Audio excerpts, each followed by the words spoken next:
everyone. Okay, so today we are going to be making some elderberry syrup. We're going to start with a very basic recipe for the elderberry syrup. So I'm going to make half of the recipe.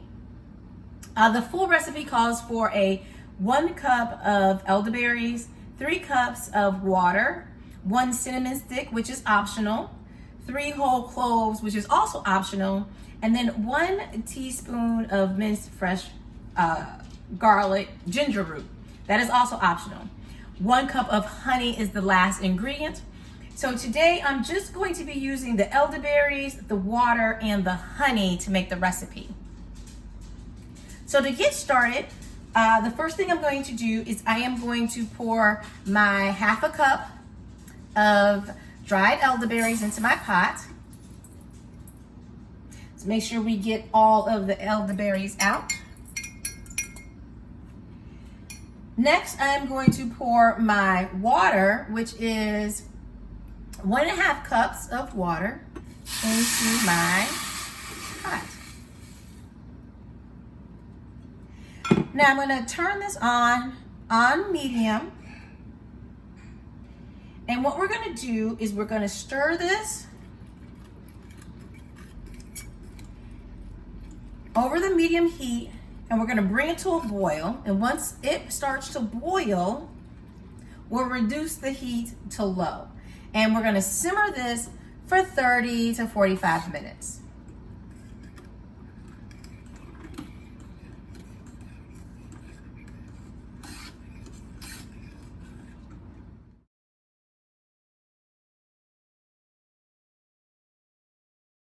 You're going to need a strainer. You will have to strain the juice when we finish. Here's the honey. I'm just using some raw honey.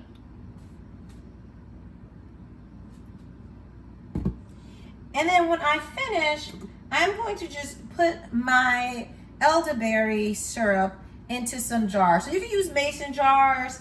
You want to make sure you have, and that you're using jars that have a tight lid.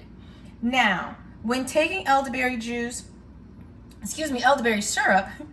you can use the syrup on different things. For example, you can use the syrup on pancakes. You take it for colds. So it would be 1 teaspoon for a child and 2 teaspoons for adults.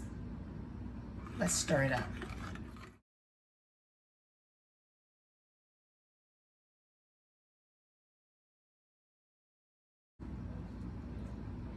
Now at this point, it is slowly starting to boil, so I'm going to keep on turning it and spinning it and stirring it around. Okay, now you can see that the elderberries are boiling, starting to boil.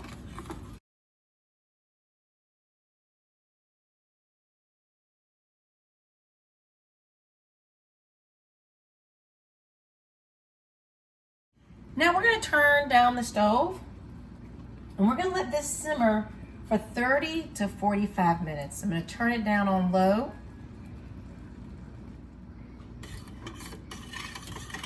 All right, so now that we have simmered our elderberries for 30 minutes, you can go a little bit longer if you like. I'm going to just simmer these for 30 minutes. Now what we're going to do is we're going to take them off the stove and let them cool.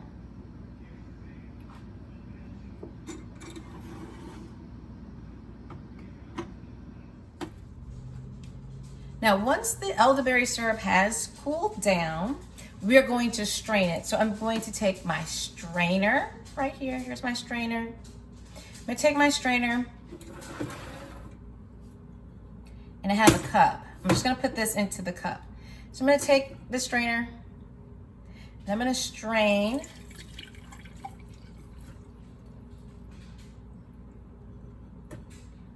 And get all of the elderberries out.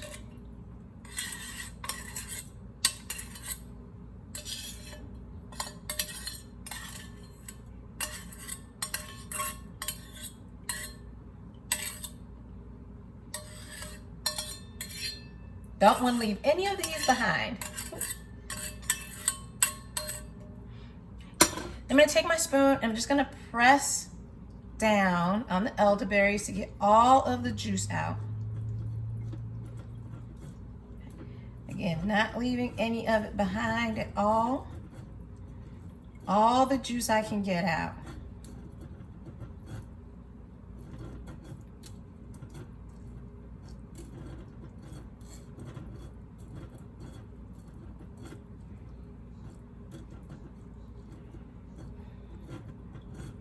I think I got it all out of there.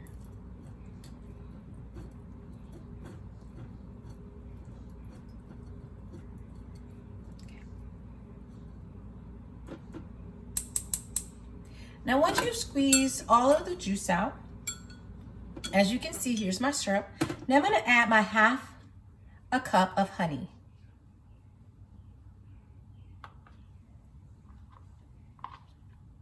Just using a spoon to scoop it all out. And again, don't forget, there are other ingredients that you can add to this recipe. Ginger, cinnamon are two of the other ingredients you can add. And I'm just gonna stir this up. Now, if you put this in the airtight lid, like a mason jar, you can store this in your refrigerator for up to 2 weeks.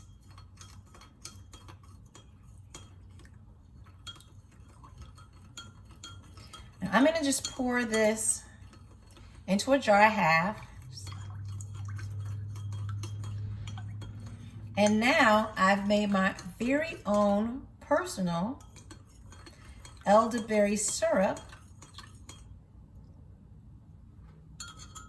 for myself and for my family. And again, it's 1 teaspoon for children, 2 teaspoons for adults.